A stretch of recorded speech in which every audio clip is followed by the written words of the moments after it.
Hey everyone, welcome back to our scenes. So in today's video, that is the part 2 video of heredity and evolution, we are going to talk about inherited traits, monohybrid cross, dihybrid cross. Okay, so before going on to all of it, we are going to talk about the person whose experiments have helped us to understand this concept, and that is none other than Gregor Johann Mendel. Okay, he's also known as father of genetics for his work, that is his experiments on plant breeding and hybridization. Okay, so whatever laws of inheritance or whatever heredity stuff we are studying, that is all designed by Gregor Johann Mendel based on his experiments. Okay, so Gregor Johann Mendel experiments, they use Pisum sativa, Garin P. Okay, the common name is Garin P. Okay, the reason for using or the reason for selecting this particular plant for experimenting is for the following reasons. Okay, the first one is availability of detectable contrasting traits. So it has got very much contrasting traits where you can select which is a which trait, or which is a dominant or a recessive trait. We are going to talk about a dominant and a recessive trait later on, but we have got opposite characters very much clearly. It's not like they're mixed. We can easily draw a line between this and this character. So that was the first reason. Second one is short lifespan. Since we are experimenting, we need the results sooner. So if in case the lifespan is greater, imagine a year or more than a year, so for the result we need to wait for the entire time just for one experiment, which might also fail. Okay, so that is the reason why a short lifespan is needed to avoid wastage of time and to work on it sooner. So this pea plant have got short lifespan, so another desirable character for selecting it. Next, it allows self-fertilization as well as cross-fertilization. So both self and cross-fertilization is possible in this case. Self-fertilization is when the male as well as the female gametes are from the same plant, and cross is when either one of the 6 gamete comes from another plant, then we call it as a cross-fertilization. Okay, so you can check out regarding this in detail if at all you are getting confused with it. So cross is 2 different plants, 2 different sexes, and self is the same plants, male and female, is fertilizing. Okay, next thing is large number of seed production.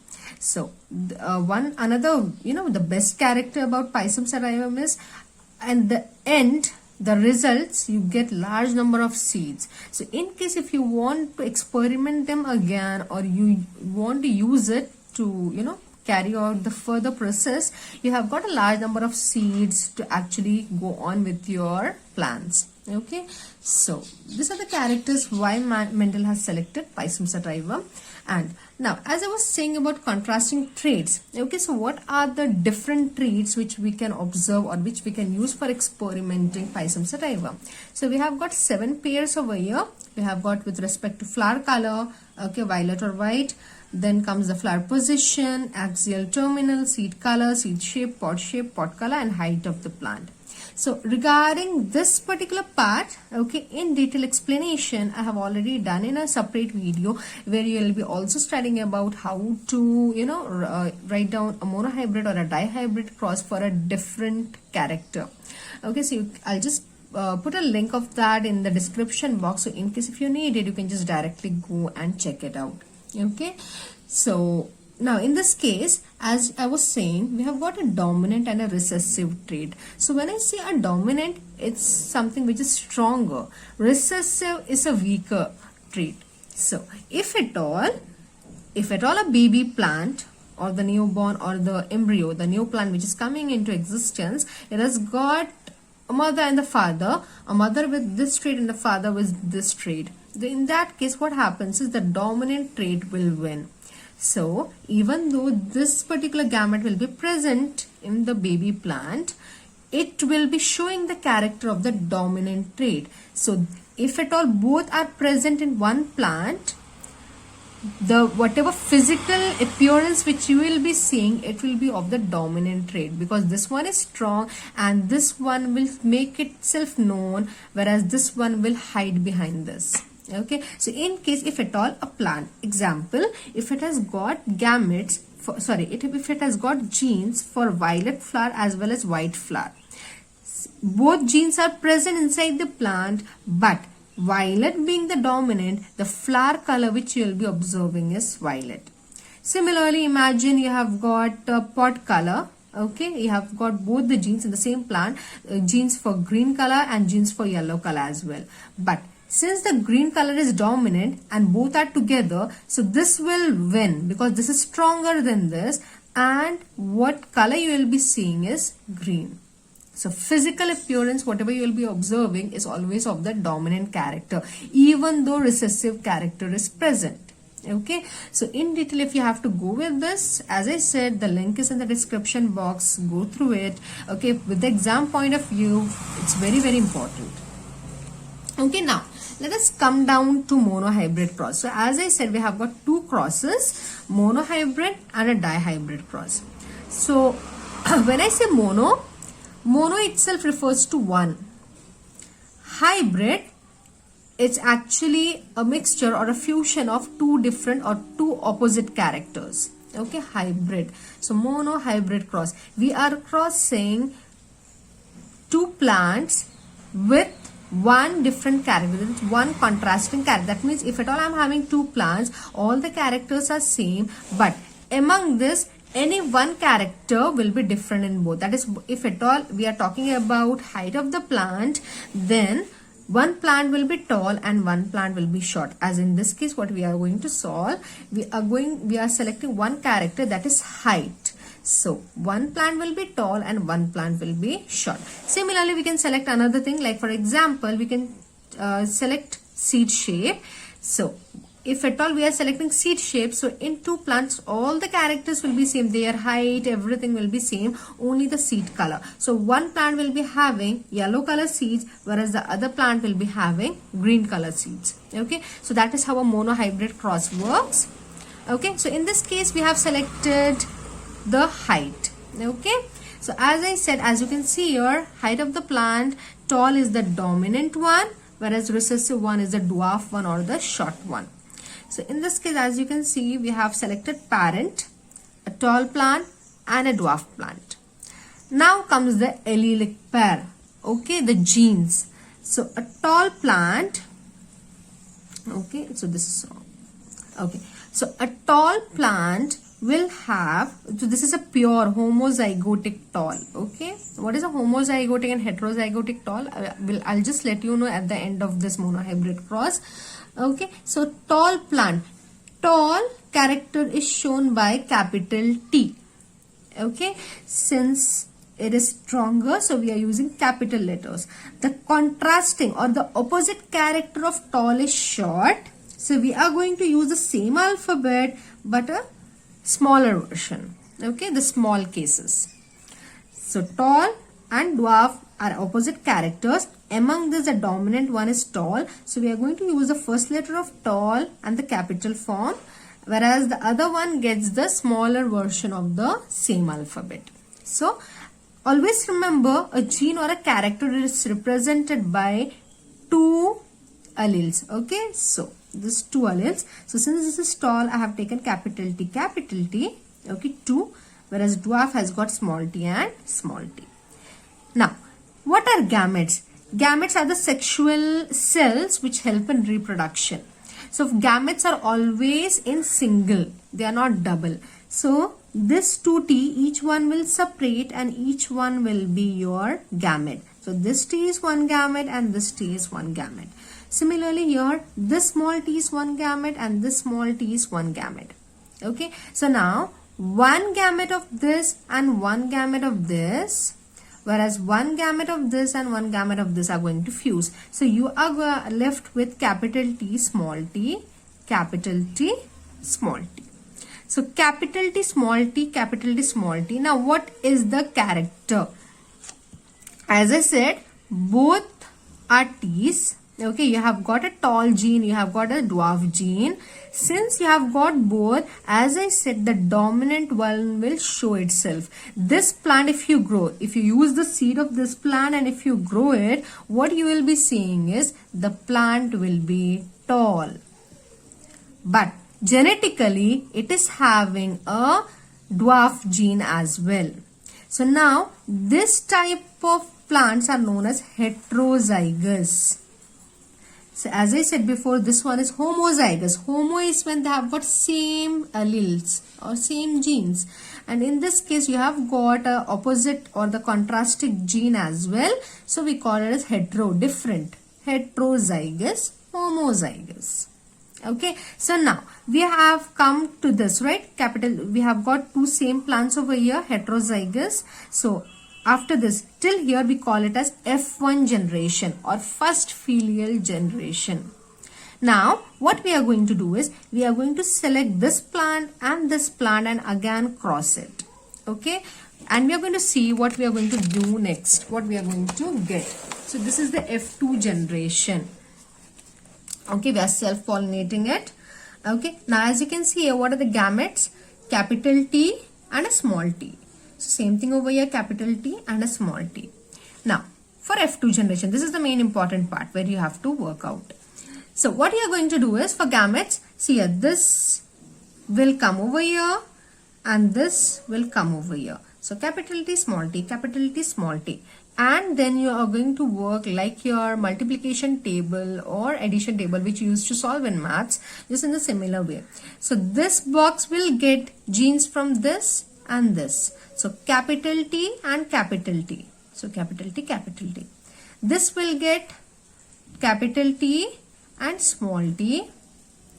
Again here you are going to get capital T and a small t. So see here, always while selecting, it's not necessary that you write this one first or this one first. What you need to write first is a capital letter. So in this case, this one is capital and this one is small. So I'm going to write capital T and a small t.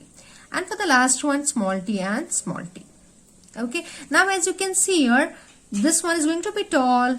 Again, this one is going to be tall and this one is going to be tall. And this one is dwarf. So among 4, 3 are tall and 1 is short. Phenotypic ratio 3:1. 3 tall, 1 dwarf. Okay. Now, what is a genotypic ratio? Genotypic ratio is with respect to its genetic combination.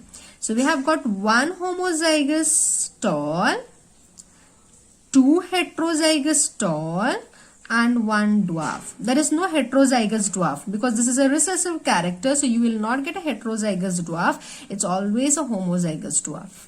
Okay, so 1:2:1. This is in case of a genotype. Phenotype is what you see, the physical character. Genotype is based on the genetic combination.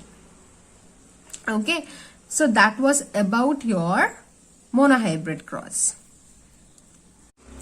Okay. So now we are going to see what are the observations we have made through monohybrid cross.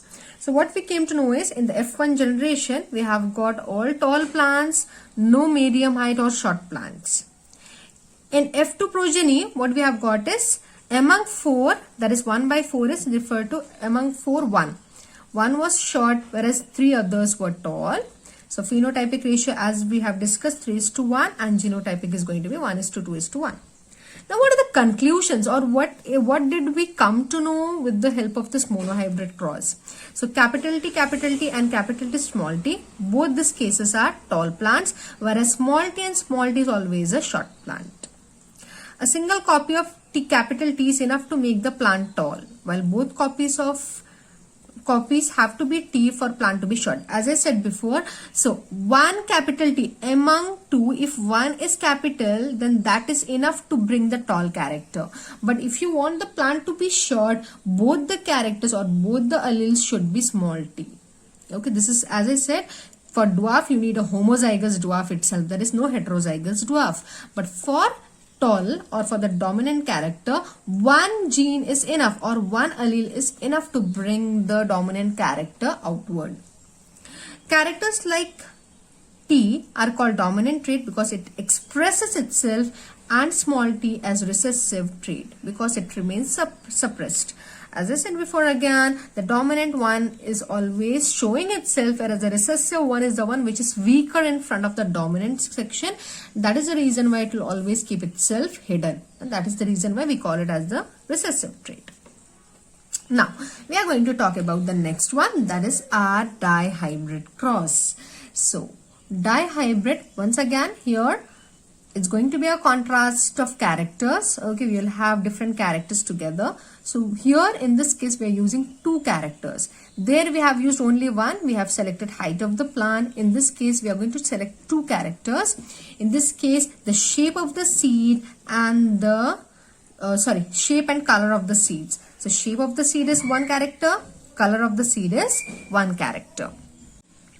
Okay, so as you can see here, we have selected the plant round with green seeds. So as you can see, a round is a dominant character. So we have selected capital R and capital R. Okay, and green seed, green is a recessive character, and that is the reason why, okay, we have selected here Y. Why? Because yellow is the dominant character, so I am using the lower case of yellow. Okay, Y. In this case, wrinkled. Wrinkled is again a recessive character of the round part. Okay, it's a counterpart. So what we are going to do is, we are going to use small r's, whereas yellow is a dominant character, hence we are using capital Y's. Now, how do you get the gametes? Okay, we are selecting one alphabet of this and one alphabet of this. So, capital R with small y. Okay, so one more will be capital R with small y. And in this case, small r with capital Y. Okay, so now, when you combine them, that is in case of F1 generation, when this and this two gametes, they combine, you are going to get capital R with small r and capital Y with small y. As I said, always capital letters comes first, same letters together. Okay, R capital small, Y capital small. Now this is our F1 generation.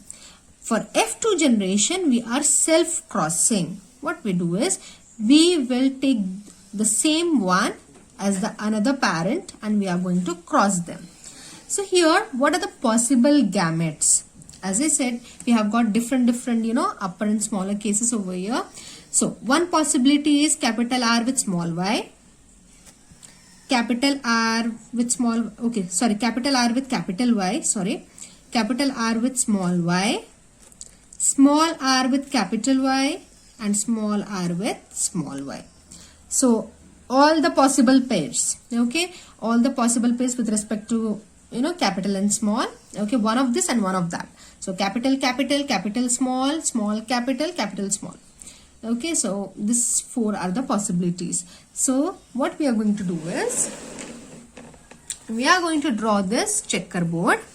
Okay, whatever gametes we have seen there, we are going to write it at the top, and the same thing we are going to write at the sideways. Okay, vertical as well as horizontal, both ways we are going to fit it.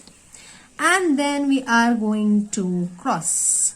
Okay, so in the first case, capital R's and capital Y's, capital R's and capital Y and a small y, capital R, small r, both capital Y's, and capital R, small r, and capital Y, small y. Same thing we are going to fill, okay, in all the cases, okay, each one, and then we are going to just write down what they are.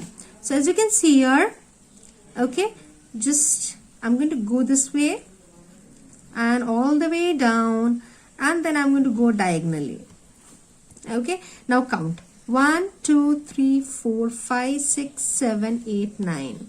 So this 9 will be round yellow. You can cross check. See here we have got capital letters. So this is going to be round yellow, round yellow, round yellow, round yellow, round yellow, and round yellow, round yellow. So this 9 have got both the characters dominant, round and yellow. 9. Next, okay, I'm going to start from the second line here. I'm going to go straight. I'm going to go down. See the end points here. 1, 2, 3. We have got round, green. So both are small here. In this case, round, green. Both are small. Round, green. So round, green, we have got 3. Round is a dominant character, whereas green color is a recessive character. So one dominant, one recessive, 3. Similarly, I'm going to go one line below and I'm going to draw it again. Here, as you can see, all are having small r's, so it's going to be wrinkled, and a capital Y. So wrinkled yellow. So again, a recessive character and a dominant character. We have got 3. And the last one, this teeny tiny one, all are recessive. So it's going to be wrinkled green. So wrinkled green, we have got 1. So our ratio is 9:3:3:1. Okay, this is a phenotypic ratio. Genotypic ratio is very, very large and is not at all included for you to study. So we'll leave it to that. Just a phenotypic ratio is needed for in case of your dihybrid cross. Okay, so this one was for just this example, right? So what to do if you have given other, or if you are asked to do with other characters, how you can do it. If you are getting confused with this stuff, as I said, the link will help you in the description box. Okay, now let's talk about the observations. Okay, so when RRYY was crossed with, both the parents, what we are talking about in F1 generation, we are going to get a combination, that is a combination of the heterozygous part, that is we are getting heterozygous round and heterozygous yellow. Though we get those, we have got recessive characters, but we will be seeing the dominant character as the phenotypic condition. So we are going to see round and yellow seeds. So self-pollination of F1 plants will result in 9 dominant characters. That is, both dominant characters will be 9. 1 dominant, 1 recessive will be 3:3. 9:3:3. And the last one will be the recessive, complete recessive character. Now what is the conclusion drawn? Okay, round and yellow seeds are dominant characters. Occurrence of new phenotypic combinations show that genes for round and yellow seeds are inherited independently. Yes, this is very important. Whatever parent we have selected, if you observe here, we have selected round, green and wrinkled yellow.